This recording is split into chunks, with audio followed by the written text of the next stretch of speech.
Alright guys, so we're going to show you real quick how to put the vent into NIPPV or RAM cannula mode. So we're going to go into our modes and do NIV-ST.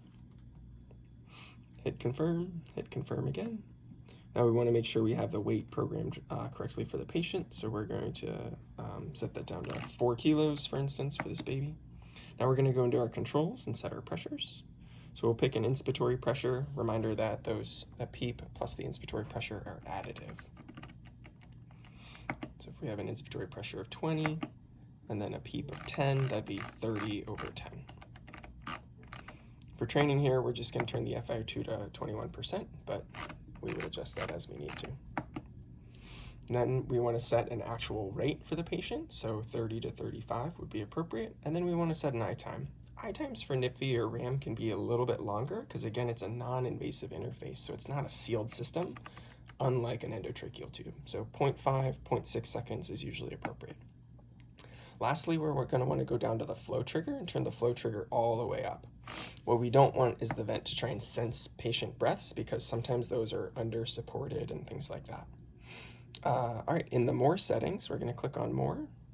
We're going to see that we have our P ramp and our TI max. We can turn our P ramp down to 50 because we don't really want a whole lot of time delay between the pressure starting and it getting delivered to the patient. And then we can exit it back out to the main screen and hit start. You guys can see we're in NIV-ST mode at this point, and you're also now getting lots and lots of alarms, right? So we got to go into our alarms at this point and adjust some of those alarms because, again, the vent's not going to be sensing return tidal volume very well, so we want to turn our tidal volume alarm all the way down.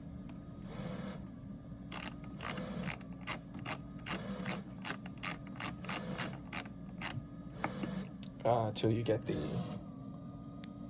off button. We're going to turn our apnea time all the way up because, again, we're going to be monitoring the patient for apnea. We don't need the vent to do that for us.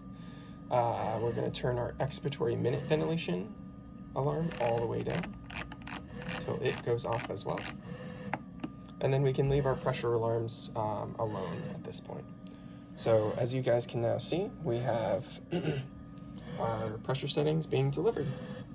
I want to show you something real quick, which would be sometimes if you don't set your flow trigger appropriately, sometimes the vent can start picking up, just from the pressure of the patient, can start picking up some sort of patient-triggered type breaths. And again, that's where you see those little short pressure waveforms followed by some of the big ones. That can be kind of annoying to the patient, and it's definitely annoying for the providers. So that's where, again, you just want to make sure that flow trigger is turned all the way up to 5 so that it's only delivering the set machine-initiated time-triggered breaths. Thanks, guys. Hope you learned something.